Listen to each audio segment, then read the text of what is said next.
So the Hyderabad experiment, September, December 2002. So I'll give you the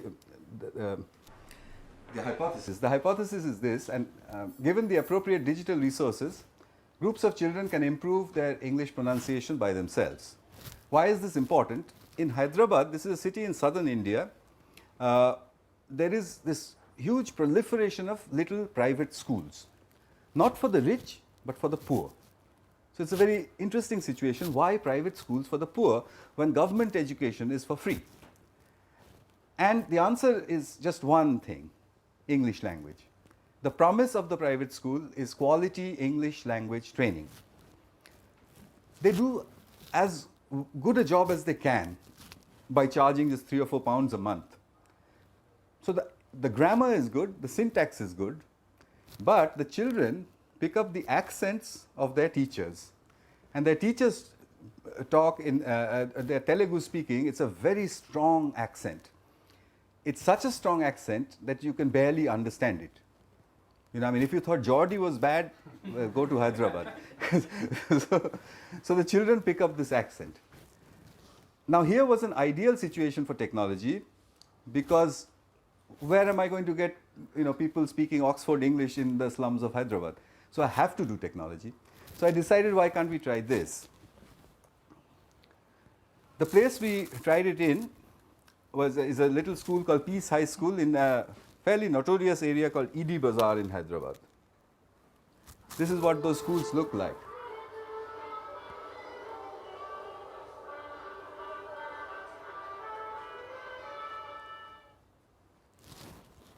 What we did there was we gave the children a multimedia computer, freely accessible by the children. Now this part of the design is important.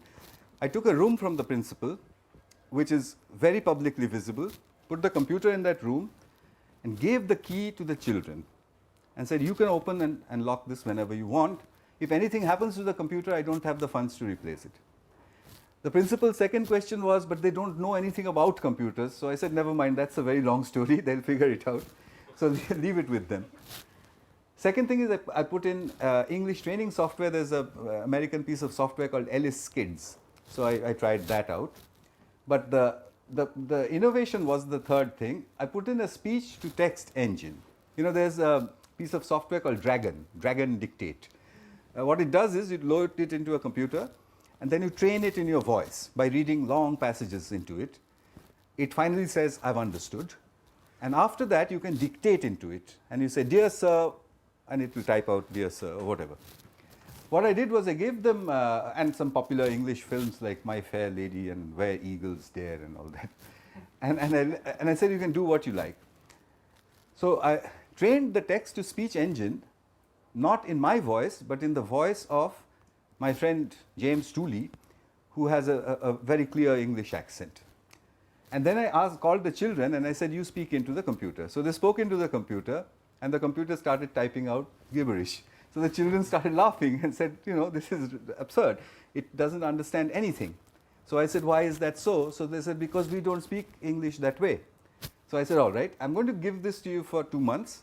You do whatever you want, but can you make yourself understood to the computer? So this was the experiment. So when I came back after 2 months, as I had expected, they were using every feature of the system. And this is what they were doing. Hello, this is Jay, and this is Marcos. What they were trying is to copy the lip movements of the people they saw on the screen. Okay, and then 2 months later, watch this. Yes, he's my cousin. Yes, he's my cousin. Yes, he's my cousin. So they did it. They did it, and when I went back, I still remember when I went back to interview them, there was a young, about 15-year-old boy there, and I said, so how many of you tried this system? And in James Tooley's voice, he said, all of us.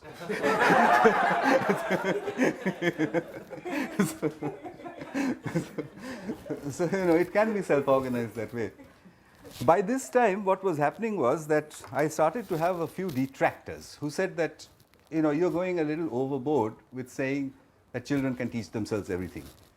I mean, one of my colleagues said, you're going to say tomorrow that they can, make their own hydrogen bombs or something. So, which I believe they can. But anyway, so I designed an experiment to show that there are certain things that they cannot teach themselves, a null experiment. I carried this out from Newcastle in an Indian village called Kalikuppam. The hypothesis was this: can Tamil-speaking children learn biotechnology in English on their own? You can't have it much worse than that, can you? So, background on Kuppam. It was hit by the 2004 tsunami. Its school was destroyed and restarted a year later in a shanty. I made a hole-in-the-wall construction there in 2006 for the children to play, because the children were mostly orphans by then, and I don't think anybody was looking after their psychological health, although they were looking after their food and clothing and all. And the parents are all illiterate. So cruel as it might sound, here was the ideal social science experimental setup. There was no way any biotechnology input could come to this village other than that computer. So I put in material on biotechnology, downloaded from the internet, no content creation. In May 2007, I called the children.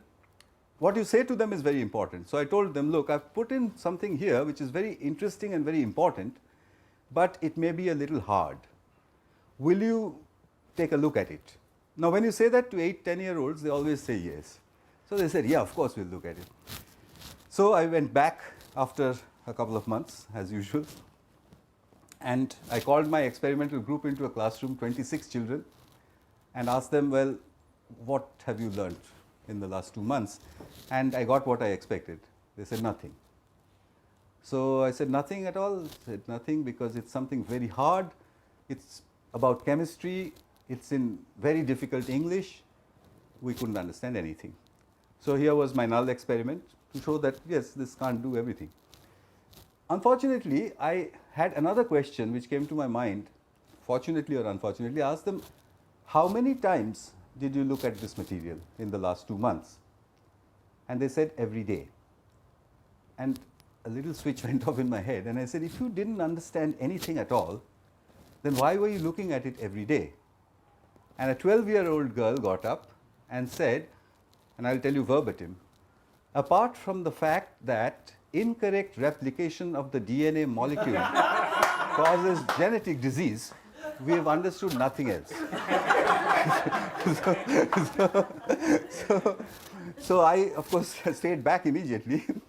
I pre and post tested them. Wow.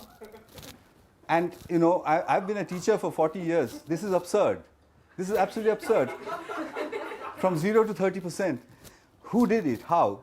I investigated and I found the answer, an amazing answer. The first evening when I left that machine there, this little girl, along with 3 boys, went to the computer. The 3 boys told her, you are very dumb. You're never going to be able to understand any of this. This is all big boy stuff. So you get out of here, we'll figure it out. The girl said, I'll come back tomorrow evening and I'll show you who knows what. So she then went off, borrowed some money from her mother, went and made a long-distance call to Bombay to an uncle of hers, who is a government clerk and who knows nothing in particular about biotechnology. I interviewed the uncle. He said, I got this very excitable girl on the phone saying, before my money runs out, just tell me one thing. Tell me the meaning of the word DNA. So, and this poor fellow, he said, well, DNA, it's a long molecule. It's because of that that we look like our parents or something like that. It was enough. She came back. In that night, she taught herself enough so that the next day morning, the 3 boys were utterly, demolished. And ever since that, she single-handedly took that whole group of 26 up to 30%. She did it to maintain her status. Okay. If it's that simple, then it doesn't cost any money at all, does it? So now what? So having been to all these terribly remote places, I went to the remotest of them all, Gateshead.